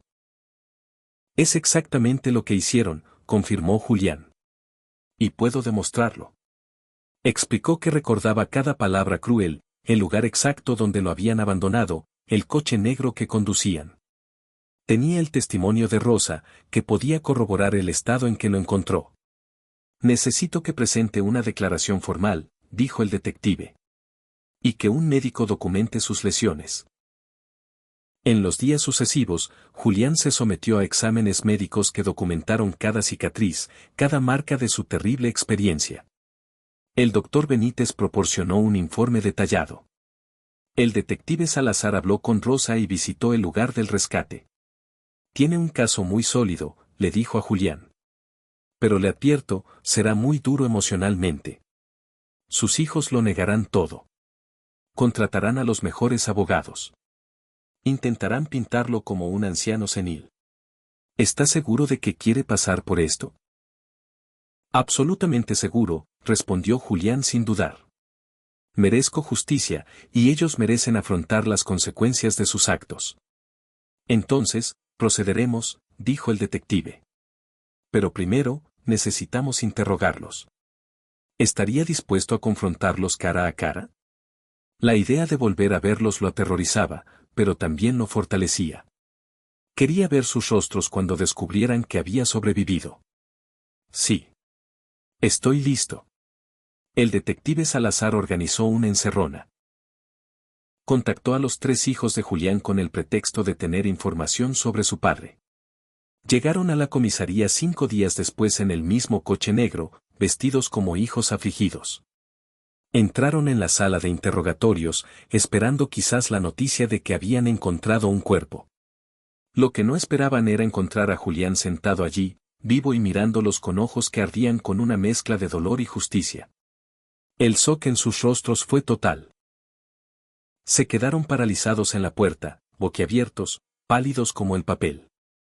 «Papá», exclamó finalmente Ricardo, intentando recomponerse.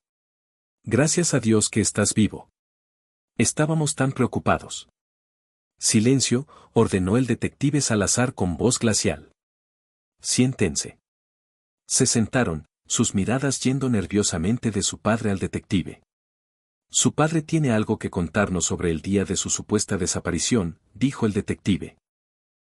«O más exactamente, sobre el día en que ustedes 3 intentaron asesinarlo». «Eso es absurdo», saltó Sofía. «Nosotros amamos a nuestro padre». «Siéntese», rugió el detective. Julián los miró a los 3. El 16 de agosto, comenzó con una voz clara y firme que lo sorprendió incluso a él mismo. «Vinisteis a mi casa y me dijisteis que me llevaríais a un centro de mayores. Me hicisteis hacer la maleta y me subisteis a vuestro coche». «Exacto», intervino Ricardo. «Lo llevamos a un centro excelente, pero se confundió y se escapó». «Déjelo terminar», gruñó el detective. «Pero no me llevasteis a ningún centro», continuó Julián. «Me llevasteis al desierto y me abandonasteis para que muriera». «Estás confundido, papá», dijo Mateo con una risa nerviosa. «A tu edad, es normal». «No estoy confundido», replicó Julián con frialdad. «Recuerdo cada palabra». «Sofía, me dijiste que sería mejor para todos si moría». «Mateo, hablaste de repartir el dinero de la venta de mi casa». «Y tú, Ricardo», hizo una pausa, mirando a su primogénito con un dolor infinito, «me dijiste que era una carga inútil, que ya no tenía valor ni propósito». El pánico se apoderó de los 3 hermanos. «Se lo está inventando todo», gritó Sofía al detective. Es un anciano con demencia. Tenemos pruebas médicas de que el señor Valdés estaba gravemente deshidratado y con quemaduras de segundo grado cuando lo encontraron, interrumpió el detective, sacando un grueso expediente. El médico declaró que, sin intervención inmediata, habría muerto en menos de 24 horas. También tenemos el testimonio de la señora Rosa Méndez, que lo encontró a más de 100 kilómetros de cualquier centro de mayores. ¿Cómo explican que llegara hasta allí? El silencio fue su condena. Julián se levantó. En ese momento, parecía más alto, más fuerte, más digno que sus 3 hijos juntos. Durante 75 años, dijo, con una voz que resonaba con autoridad moral, intenté ser una buena persona. Fui un buen marido para vuestra madre. Trabajé hasta que mi cuerpo casi se rompió para daros todo lo que necesitabais. Os amé incondicionalmente, sin pedir nada a cambio, salvo vuestro amor. Las lágrimas rodaban por sus mejillas, pero su voz no flaqueó. Y me pagasteis intentando asesinarme. Me abandonasteis en el desierto como si fuera basura. Pero sobreviví. Sobreviví porque una extraña me mostró más compasión en un día de la que vosotros me habéis mostrado en años. Y ahora, vais a afrontar las consecuencias. No por venganza, sino por justicia. Se giró hacia el detective. Quiero presentar cargos formales contra los 3. Intento de asesinato, abandono criminal, abuso de ancianos, crueldad extrema, cualquier cargo que se aplique. Tenemos pruebas suficientes para detenerlos ahora mismo, dijo el detective. Ricardo Valdés, Sofía Valdés, Mateo Valdés, quedan detenidos por intento de asesinato en primer grado. Lo que siguió fue el caos. Sofía sollozaba histéricamente. Mateo gritaba que era un error. Ricardo intentaba mantener la compostura, pero el pánico en sus ojos era evidente. Papá, por favor, gritó Mateo mientras se lo llevaban. Somos tu familia. No puedes enviarnos a la cárcel.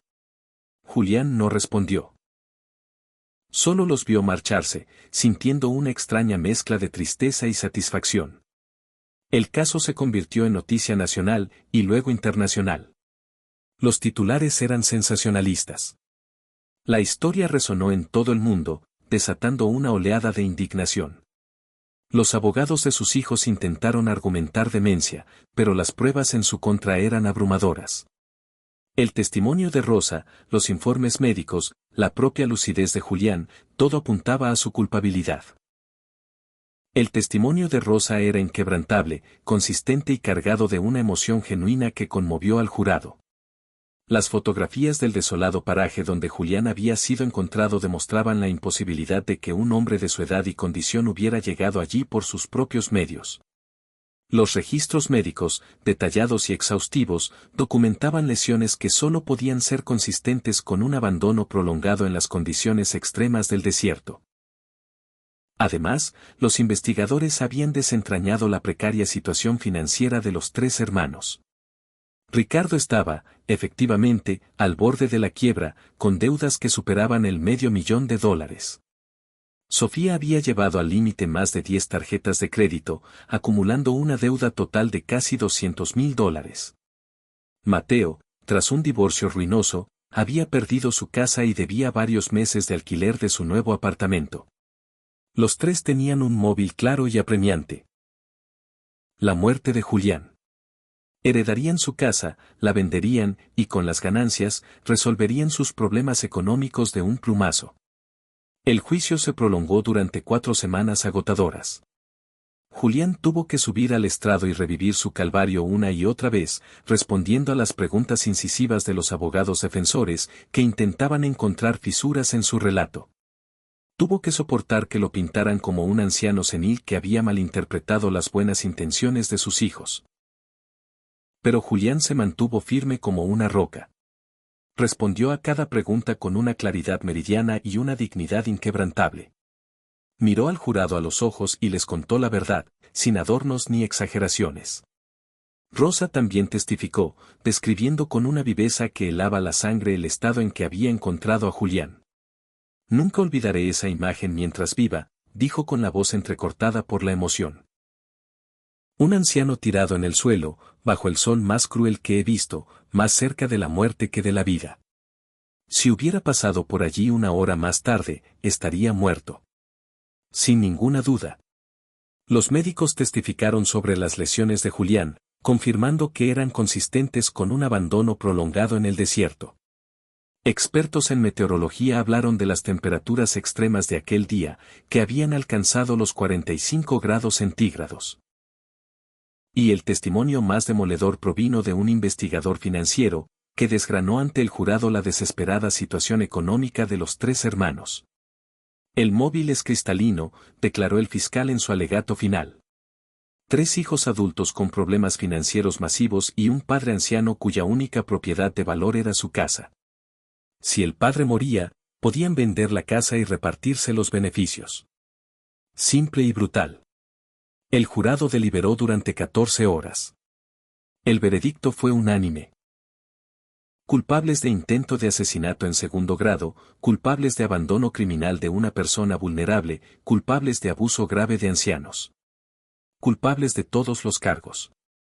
La jueza, una mujer mayor de cabello cano y expresión severa, se dirigió a los 3 hermanos. En mis 35 años en la judicatura, comenzó con una voz fría y controlada, he visto muchos casos terribles. Pero pocos me han afectado tan profundamente como este. Tomaron al hombre que les dio la vida, que se sacrificó por su bienestar, y lo abandonaron en el desierto para que muriera de la forma más cruel posible. Y lo hicieron por pura codicia, porque era más fácil que muriera a tener que cuidarlo. Miró a cada uno de ellos. Ricardo Valdés, lo sentencio a 25 años de prisión. Sofía Valdés, 22 años. Mateo Valdés, 20 años. Además, cada uno de ustedes pagará $200,000 en restitución a su padre por el dolor y el sufrimiento causados. Espero que los años en prisión les den tiempo para reflexionar sobre lo que han hecho. Los sollozos de Sofía llenaron la sala. Mateo gritaba que la sentencia era injusta. Ricardo, finalmente derrotado, simplemente bajó la cabeza. Julián los vio ser conducidos fuera, esposados, hacia sus nuevas vidas. No sintió alegría, sino una compleja mezcla de tristeza, alivio y, finalmente, cierre. Tras el juicio, la vida de Julián cambió de formas que nunca habría imaginado. Su historia inspiró a incontables ancianos a denunciar los abusos sufridos. Recibió miles de cartas de apoyo de todo el mundo. Organizaciones de derechos de los mayores le pidieron que compartiera su historia en conferencias para concienciar sobre esta lacra social. Pero lo más importante para Julián era que, por fin, se sentía libre. Se quedó a vivir permanentemente en el rancho con Rosa y Carlos, que se habían convertido en su verdadera familia.